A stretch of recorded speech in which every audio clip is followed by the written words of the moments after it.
Hello everyone. If you like what I'm doing here, please consider subscribing, liking, and commenting. It would really help the channel out quite a bit. Thank you very much.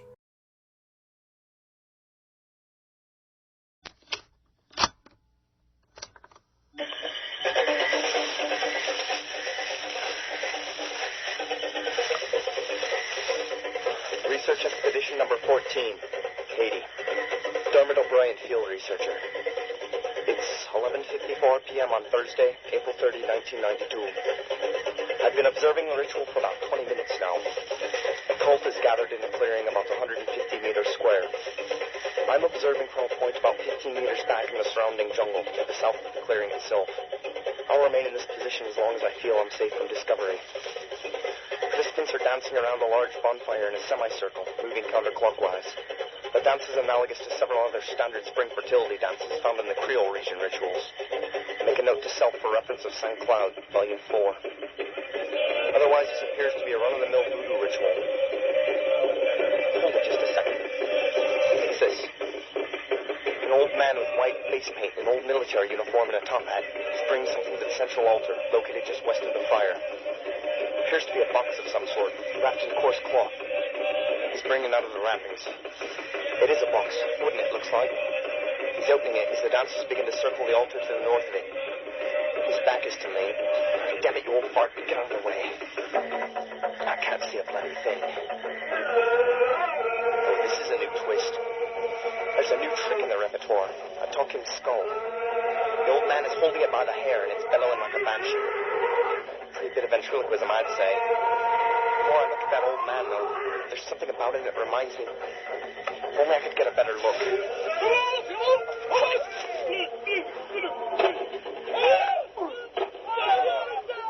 Let me go! Let me go! No! No! Let me go!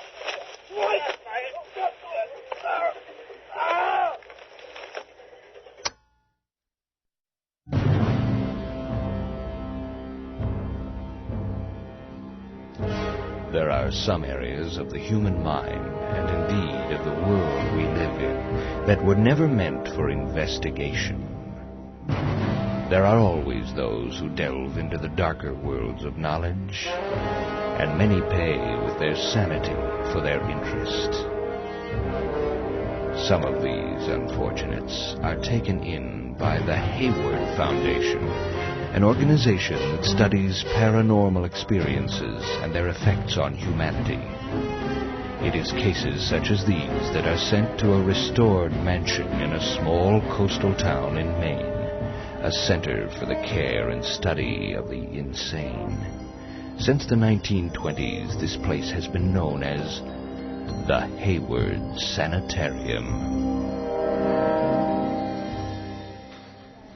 Warm up that cup for you now, Doctor. Oh, thank you, Mrs. Delmore. I don't mind if I do. Are you all set to begin working up at the sanitarium? I suppose I am. I guess it's never really easy starting over again in a new place. I do want to thank you for letting me stay at the bed and breakfast while they're remodeling my house. Well, think nothing of it. There really won't be any more guests till the tourist season opens. In fact, the state the old Hammond place was in, it just might be until then that you can move in anyhow. Well, it certainly looked charming on the realtor's report in Boston. I guess they left a few things out of the description. I'm sure they did. Well, from what you told me, your being transferred here put you in quite a pinch to get any place you could find. Well, actually, I offered to take the late Dr. Bailey's post. I really felt the need to get out of the city when my wife passed away. The foundation was very understanding in assigning me to the center here in Maine.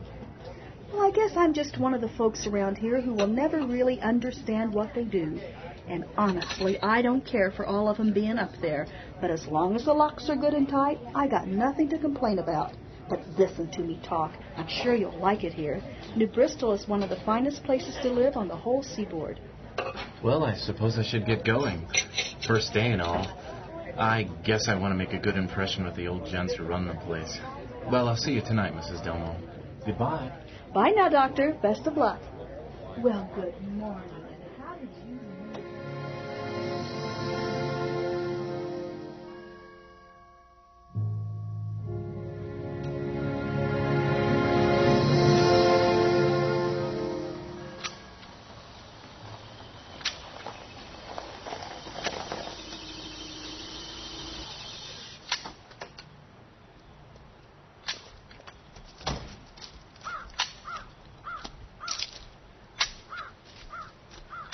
Excuse me, is it all right to park here?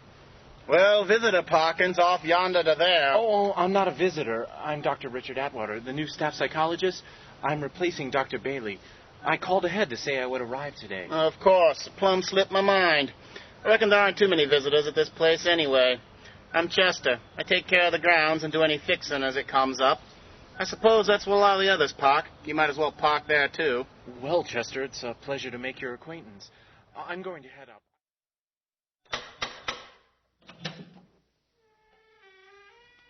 Are you Dr. Richard Atwater?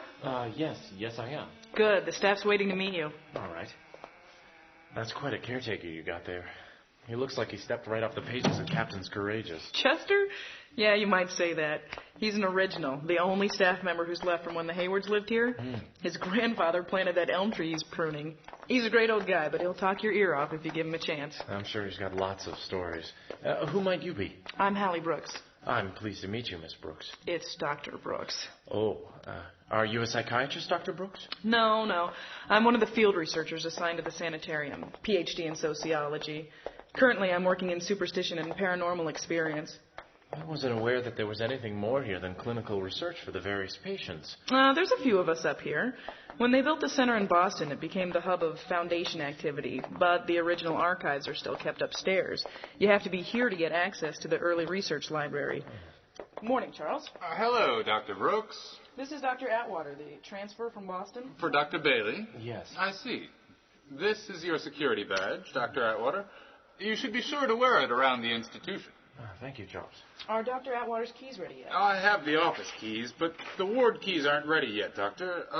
Robert said he would have them tomorrow. Well, there's a new arrival in the maximum security ward, so I imagine he's got his hands full. I guess you'll have to rely on the orderlies to get you around the ward, Dr. Atwater. I don't have access downstairs. I wasn't planning on anything more than just looking around today. I'll get the keys myself tomorrow if you'll just tell me who to talk to. Robert Elliott's in charge of the orderlies. He's the one. Here, we have to sign the day sheet. No. Thank you, Dr. Brooks.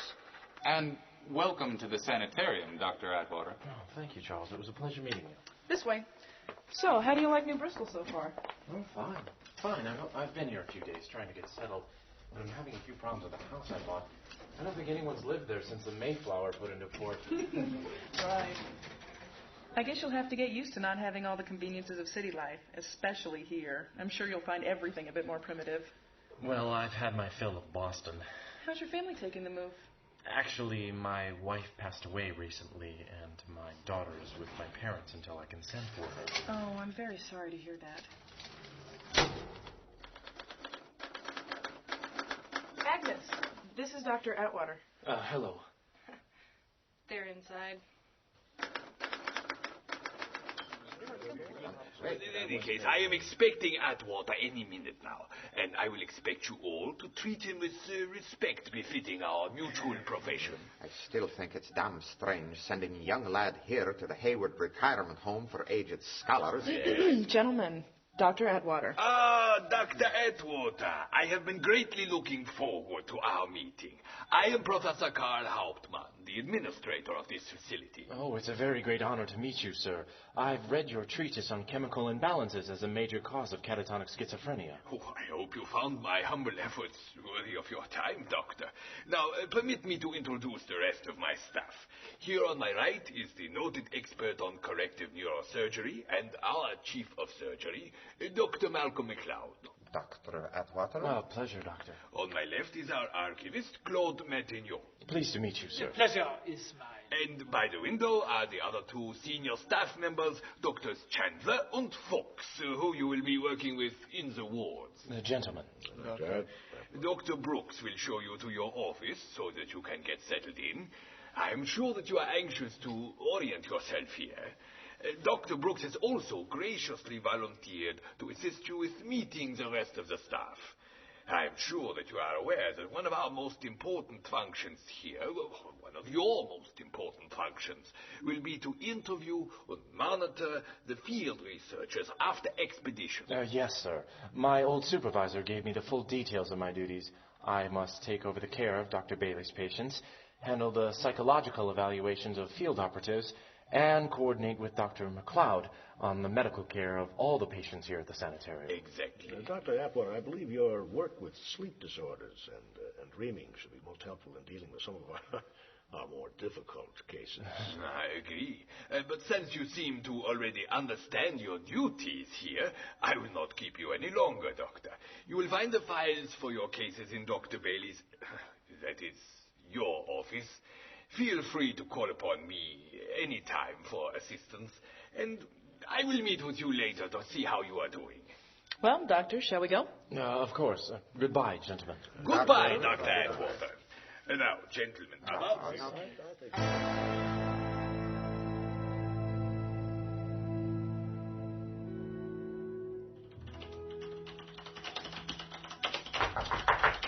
Come in. I just thought I'd see how you're getting along. Get moved in easy enough? No, yes. As you can see, not really much to it. Just a few things. I see. Is this a picture of your daughter? Yes. Oh, she looks a lot like your wife. Hey, you brought this computer up from the city, huh? I don't think half the codgers up here have even seen a laptop. Are you starting in on the cases tomorrow? Yes. I'm trying to orient myself around Bailey's files right now so I can get a feel for what's going on. You shouldn't have to worry about the research staff for a while. Most are still out in the field, and those of us who are here are just doing book work. Bailey gave everyone a shrink a few months ago anyway. I take it you're not fond of counseling after field research. Not at all. It's an insult to our character to think that we aren't stable enough to withstand pressures in the field. Oh, I don't know. Some of the research done around here involves some pretty intense things that really should be talked out. No one is psychologically invulnerable to all trauma. Well, take this case in this file I was looking at when you came in. This individual was once employed by the Foundation, and his breakdown is most definitely related to an experience in the field. Oh, you mean Dermot. Yes, Dermot O'Brien. Do you know him very well? We worked together at the center in London, but never on the same project or anything. But what was he like then? He seemed very wild, like he was always rushing around trying to accomplish something. He was a very funny guy sometimes, when he was in a talkative mood. I see. Well, according to his file, he was almost remanded to a clinic several times, but the excellent quality of his work led the supervisors to overlook his temperament. Perhaps if he had been treated sooner, he wouldn't be in the shape that he is now. Well, I don't see how you could expect someone who grew up in the middle of a war zone like Belfast to be stable anyway. I heard he was involved with the IRA before coming to the Foundation. It says here he lived in Belfast with an uncle, Seamus, until he was about 17, then went to Trinity College in Dublin, where he took degrees in religious studies and philosophy. He graduated well in the top 10 percentile of his classmates. You know, if I remember correctly, he mentioned spending some time in Angola researching African religions. And that was right before he joined the Foundation, I think. There are several gaps in this record. I wonder what he was doing that he didn't want the Foundation to know about. Will you be seeing him soon? Well, hopefully first thing tomorrow morning. He sounds like a very interesting case. Well, be careful. I'm told he can be quite violent at times. He never went into the field unarmed, and there are those who questioned his scholarly method, if you get my meaning, Doctor. I'm sure everything will be fine. Well, I suppose I should read some more of these files before I go home for the day. I'll see you later, then. Yeah, sure, see you. We have O'Brien in the consultation room. He seems to be pretty calm today. Oh, thanks, Robert. Why don't you wait here? Would you rather I was inside with you? No, I don't expect any trouble. Okay. So here's my new head doctor. Come to see if I've gone any further on the bend. Good morning to you, Mr. O'Brien. I'd just like to take some time to get acquainted with you since we'll be spending so much time together. What's to know? I'm a blithering lunatic.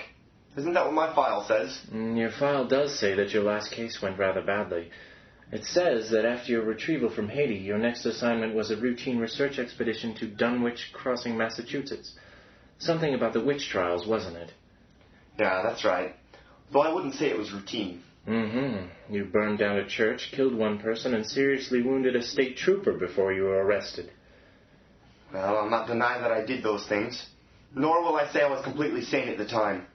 But I have no regrets. Why not? Because I was trying to save the damn town. And myself, of course. There was a great evil in that church. It says in the file that there was evidence that you were tortured in Haiti after you were captured by the cult. Do you think that has anything to do with what you saw in the church? No. I saw what I saw. Well, why don't you tell me what happened in your own words, then? All right, then. It's like this. After I got back from Haiti, the Foundation wanted to give me a nice, quiet project to ease me back into the job.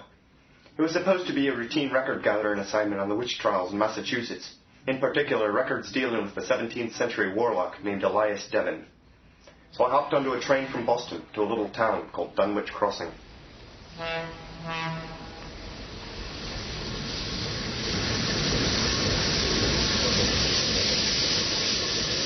All right, for Dunwich Crossing. Here's the stop, sir. Have a pleasant stay. Thanks. Do you know if there's a hotel in this town? That would be the Dunwich Inn, sir, just up this road here. Thanks again. You're welcome. Departing in 5 minutes for Thurman Innsmouth. It was a wet 5-minute walk to the so-called inn. It was really an old motel. It took a while to get a hold of the clerk. Christ, talk about the sticks. All right. Hold your britches. I'm coming. I need a room. Sign here. This is the number 4. It's around back. That'll be $30. Checkout's at noon. I moved in and went to bed more or less right away. The next morning I had breakfast at the local diner and went to the library to start working. The stacks didn't have anything besides the usual stuff, so I asked the librarian for some assistance into the archives. Oh, can I help you, young man? I hope so, sir. I'm trying to find some records dealing with the witch trials in this area. I tried the stacks, but I haven't found anything like what I'm looking for. Do you have anything in the rare books collection I could see? Well, I'm afraid everything we have is on the shelf, sir. Well, where would I look to find any records dealing with a man named Elias Devon? My research on him has led me here. Elias Devon? Well, we don't have anything like that. Try Town Hall.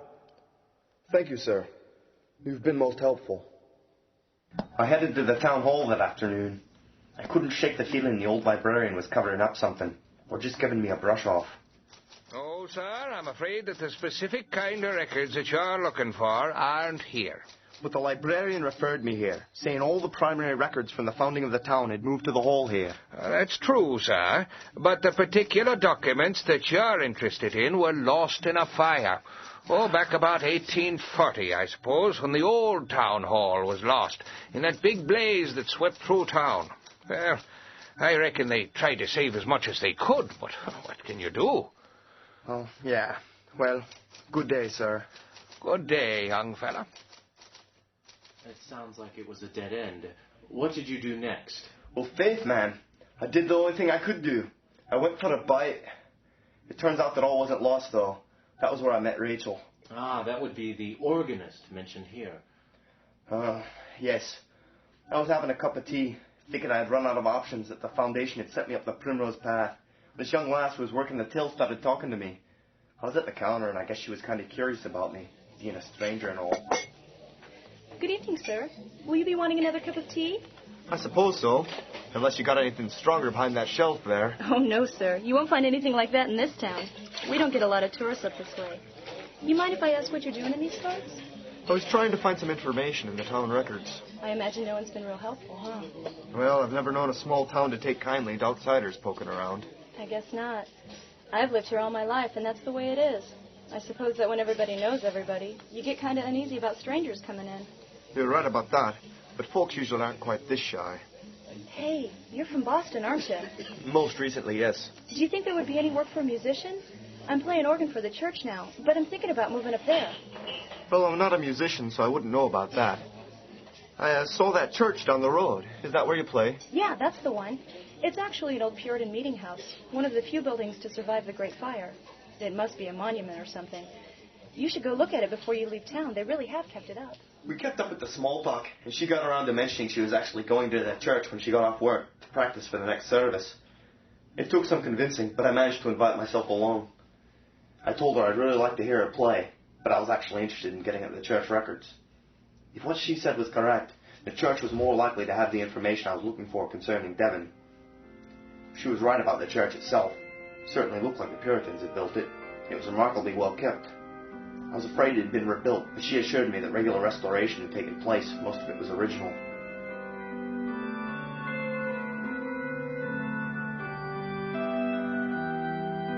I sat and listened for a while, as long as I had to, before I slipped out to look for the church's archives. The preacher's annex didn't have much, more than anywhere else, enough to confirm my suspicions that there were those in town trying to keep me away from what I was looking for, either out of fear or shame, or just plain stubbornness. Then what happened? Well, I exhausted the records in the annex rather quickly, but they just didn't go back far enough. I was beginning to think that the earliest records were lost when the church switched denominations. Then I saw the door. What door was that? A heavy old door with wrought hinges. It was on the back wall with the tall bookshelves that obscured it from my sight when I first came into the room. It was locked. A heavy padlock and hasp had been affixed to it. Picking the lock wasn't an obstacle, except for a legal one. I listened to see if Rachel was still occupied before I ventured to open it.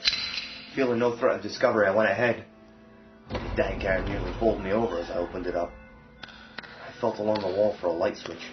The old stone masonry was wet with condensation. I only searched a bit before realizing this was the church's original foundation and it hadn't been wired for electricity. I improvised a light source and headed down the stairs, testing each step carefully. At the bottom of the stairs was a hurricane lamp, and after I cleared the cobwebs away, I found it had some oil left and lit it. And that was when I got my first look at the place. There were old wooden trunks that held some musty hymnals in one corner. In another was a dusty shake-up table and chair.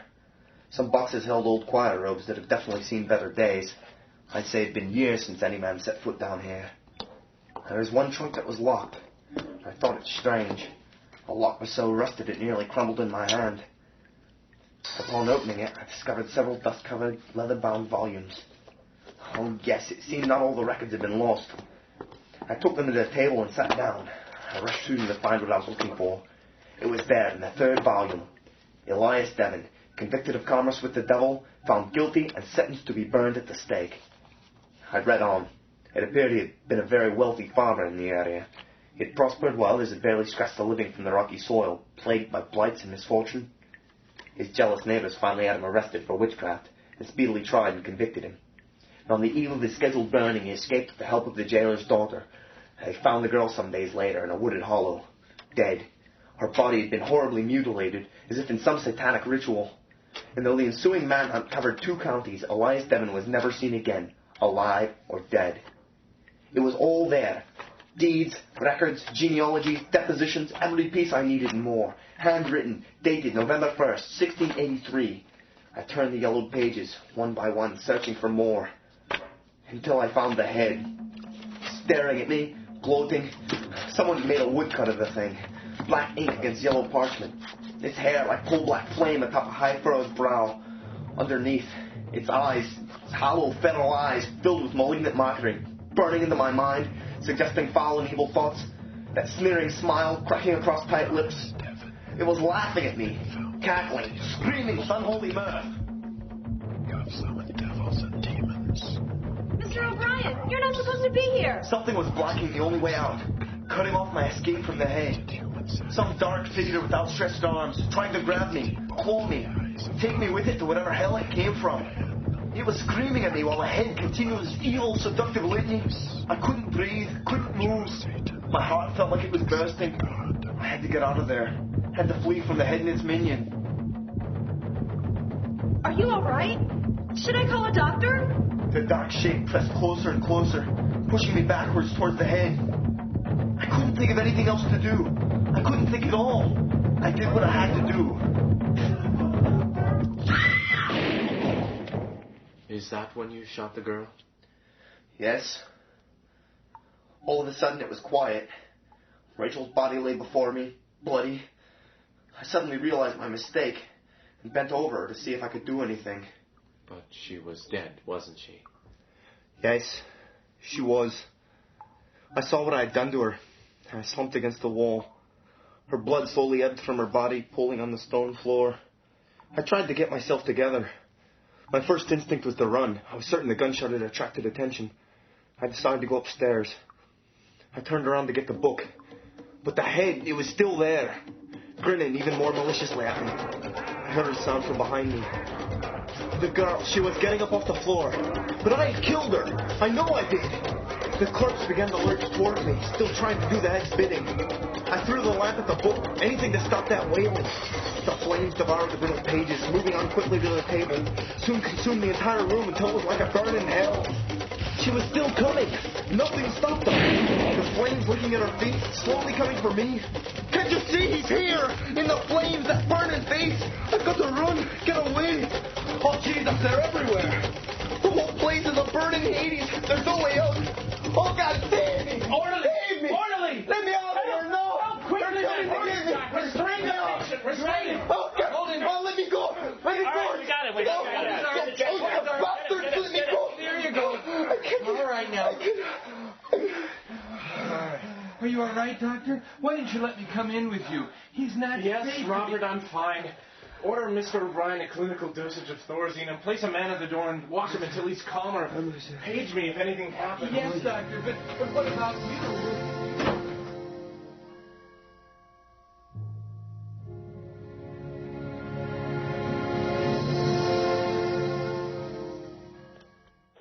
My first session with Dermot O'Brien has left me with much to ponder.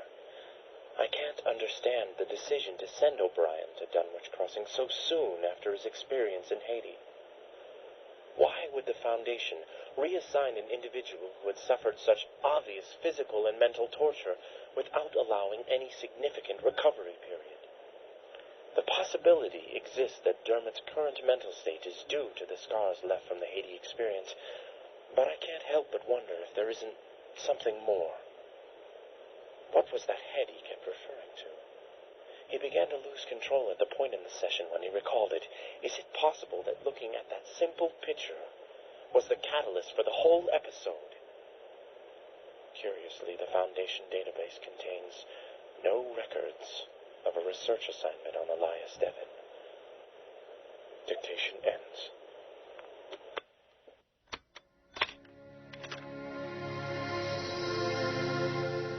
You have been committed to Hayward Sanitarium, written, directed, and produced by Matthew Bocco and David Johnson. Executive producer Tony Brewer. Sound design by John Weber. Engineering and Foley team led by John Weber and Richard Fish, including Tim Arnett, Scott England, Dan McDevitt, Doug Black, Dan Zadroga, and John Young. Featuring Mike Kelleher, Tom Holicky, Alexandra Aufderheide, Richard Fish, Jim Fields, Brandy Bocco, Sharon Beichman, Warren Lewis, Nels Berner, Joel Marsh, John Vollmer, Mark Shad, and Karen Atkins. Studio facilities provided by Lodestone Productions and Razor Digital. Copyright 1992. Hayward Sanitarium is made possible by grants from Lodestone Productions and Razor Digital and the generosity of its cast and crew. Hayward Sanitarium is a last-minute production.